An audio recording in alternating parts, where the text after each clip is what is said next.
If you believe Europe is fundamentally more sophisticated than America, congratulations. You've absorbed exactly what a century of cultural messaging designed. But what happens when actual Europeans go to America and come back with stories that contradict everything they assumed? That's when things get interesting. Oh my days. Oh my days. We're in New York trying what people say are the best pancakes in the entire country. I'm a Brit living in America, and today I'm trying my first Chick-fil-A breakfast. Let's eat an American breakfast while I'll tell you guys things that I wouldn't eat as a mukbanger. Let's dig in. Classic American breakfast. First bite of glizzy. If you want more videos exploring what we discover when assumptions meet reality, hit subscribe and turn on notifications. Over the past few years, a strange pattern has emerged across YouTube and TikTok. European travelers are returning from America with testimonies that contradict their preconceptions. Many report feeling almost guilty for enjoying it so much, embarrassed to admit back home that their assumptions were wrong. They've been culturally conditioned to view America skeptically, yet they found something unexpected. Let's start with what hits first: American hospitality. A German businessman in Texas had a stranger at a diner, overhearing his accent, pick up his entire bill without announcement.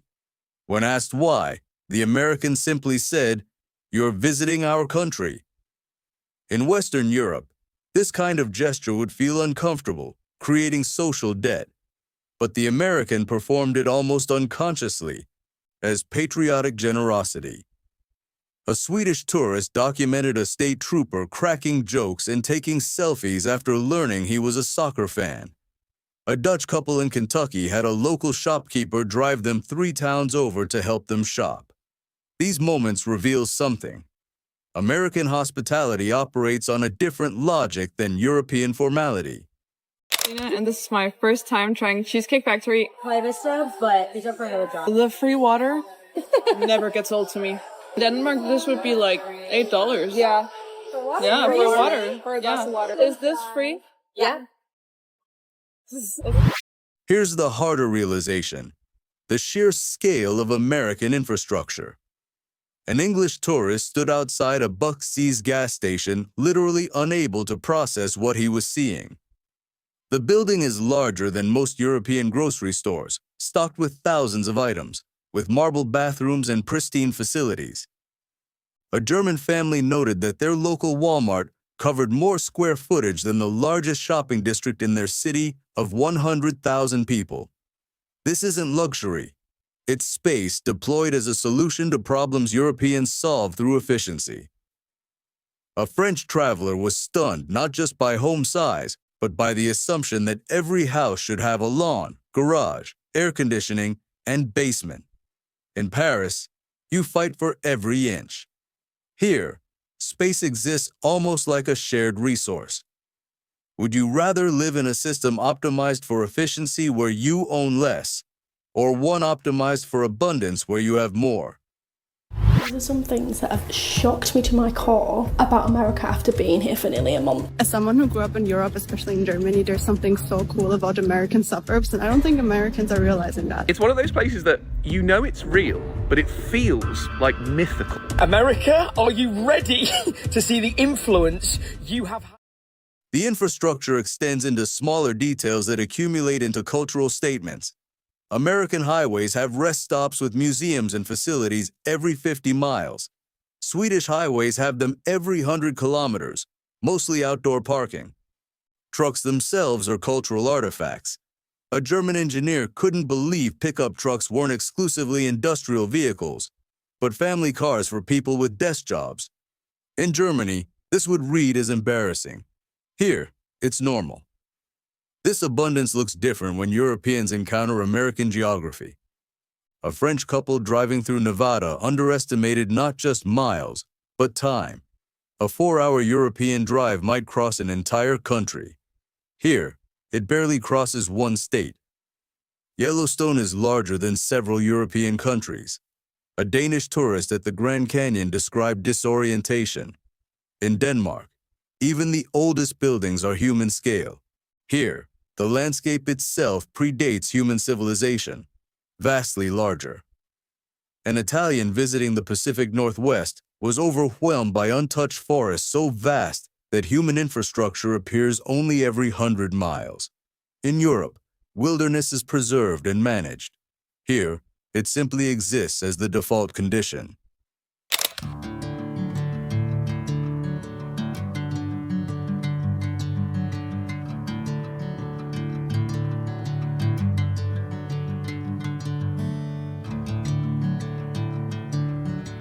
We are here at our first ever coastal town in America. We're in a place called Rockport in Massachusetts, and we're going to take you with us. Guys, But then Europeans encounter the fear that doesn't materialize.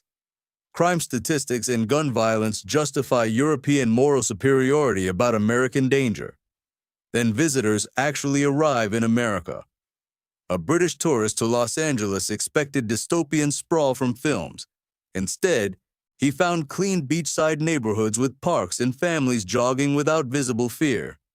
He felt disoriented when fear didn't appear. A German traveler noted that American law enforcement, in tourist contexts, seems less intimidating than European police. A TSA officer noticed his accent, made an Oktoberfest joke, and sent him through smiling. In Germany, airport security feels transactional. Here, it feels jovial. In large cities, tourists report feeling safer than in equivalent European neighborhoods, partly because streets are brighter and busier. Now the economic angle. This is where visitors have their most unsettling moment. A Polish worker discovered American entry-level service wages far exceed what he makes as a skilled tradesman in Warsaw. An American barista makes $12 to $16 hourly before tips. A Czech visitor calculated that while American housing costs more, wages are 40 to 60% higher, meaning the American middle class has more residual wealth despite higher prices. They can borrow against equity. They invest. They vacation more frequently. Yet healthcare remains the sticking point. Americans earn more but live with medical bankruptcy anxiety that Europeans simply don't experience. whoa! Whoa! No. I am living my dream. This is honestly, guys, I could cry. It's so beautiful. A German spending 3 weeks in San Francisco noted persistent healthcare worry even among well-employed people. Yet American healthcare outcomes exceed European standards in certain domains. Shorter wait times for treatment, faster diagnostics. The systems ration differently. Europe rations through time. America rations through price. But what strikes visitors most isn't the system's efficiency or cruelty abstractly.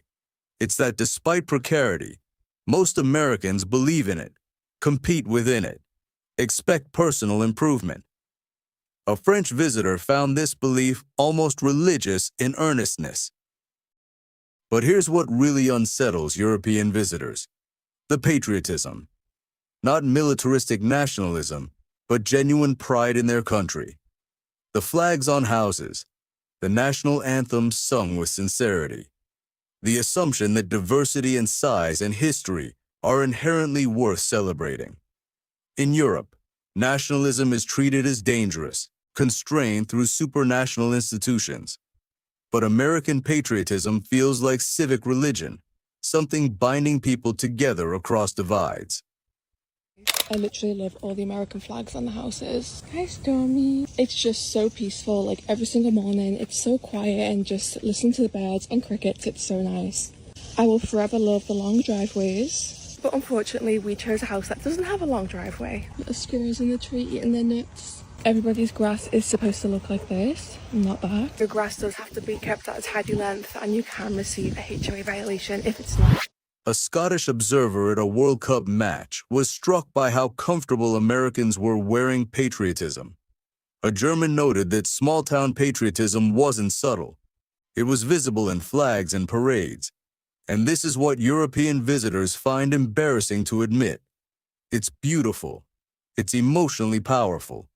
It explains how such a chaotic, decentralized country somehow leads in innovation, culture, and technology. A Dutch economist in Silicon Valley noted that American belief in progress, in individual enterprise, in the country's capacity to invent the future. That belief itself drives outcomes. The confidence is self-fulfilling. Food culture becomes another vector. An Italian expecting bad food found technically masterful barbecue with regional traditions rivaling French pastry precision. A Spanish visitor initially appalled by portions realized they expressed generosity. Abundance offered freely. A German food blogger documented American regional depth, Cajun, Tex-Mex, Southern comfort food, New England chowder, Chicago pizza, Carolina barbecue. These are traditions with history and sophistication, just newer ones. A Portuguese visitor noted American confidence in their food, despite knowing it's not French or Italian, is an admirable refusal to accept hierarchies. The convenience culture struck visitors as either dystopian or liberating. Drive-thrus for everything: coffee, pharmacy, banking. The assumption that people are busy and convenience is a value. A Swedish woman from an efficiency-famous culture found it funny that Americans were less efficient but framed it as luxury. So what do European visitors struggle to communicate home? None of this is revelation about how America works. It's revelation about what they believed before arrival. They came to confirm superiority, that European systems were simply better designed. What they found was that they'd been measuring better by criteria America wasn't competing on. America isn't trying to be Europe. It's attempting to be abundant, energetic, individualistic, and optimistic. And it's phenomenally good at those things. It's so sweet. Fucking bad. I made so much money for this. I'm considering going back for a second slice, like not today, but maybe like in a week or two. So comment your favorite flavor because maybe you can help me decide because I wanted to try everything, but it's so expensive. And we're going to try Chick-fil-A for the first time ever and give it our review. A French filmmaker returning to Paris found colleagues pressured her to retract positive experiences. Yes, but healthcare, or yes, but guns. Positivity had to be managed, framed with sufficient caveats so as not to suggest America offered something European systems didn't replicate. This is the subtitle of this video's angle. Europeans punished not by America, but by their own communities, which invested in narratives of American decline and European superiority. Admitting you had a good time, found beauty in coherence, maybe misunderstood something fundamental. That admission threatens the entire framework justifying European skepticism. Yet that's exactly what's happening. Travelers are quietly revising views. American airports are newer than European equivalents. American cities have integrated green spaces rivaling European ones. Small-town America has social cohesion deteriorating in European towns. American innovation, driven by profit rather than public good, still produces technologies the world adopts. A German engineer noted American willingness to fail fast and iterate genuinely differs from German precision-focused planning. Americans share breakthroughs globally almost carelessly. The internet, GPS, touchscreens, social media. American creations most use without thinking of origin. Would you rather have lower wages with security or higher wages with personal responsibility? That's the tension European visitors feel, but often don't articulate.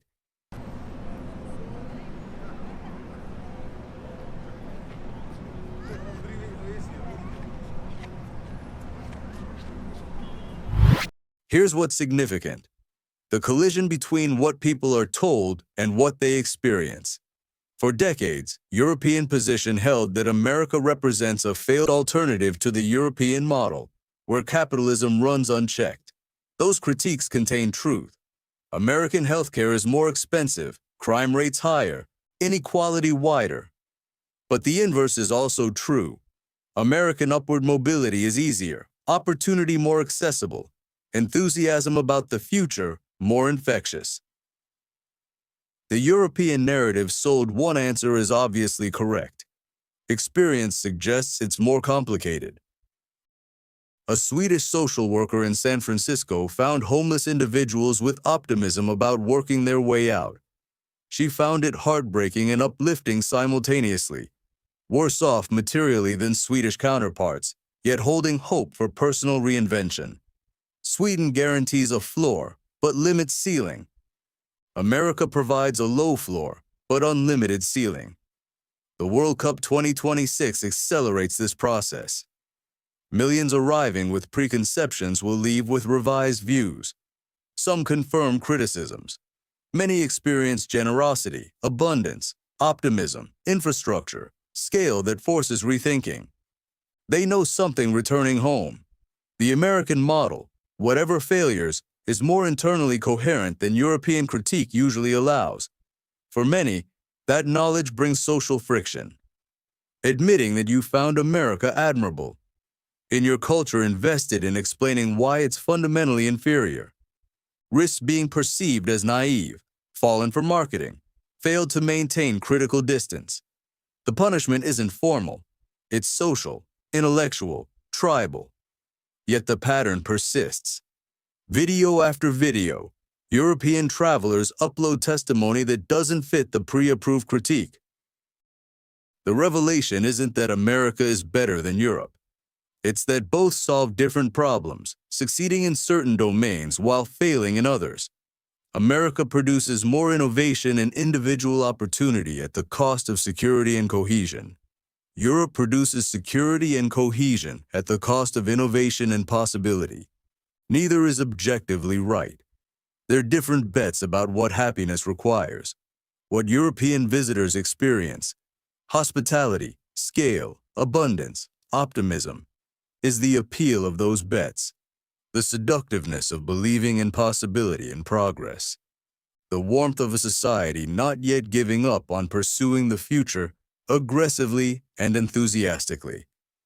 That's not something European media teaches people to value, which is why encountering it without cultural superiority's protective layer is so disorienting.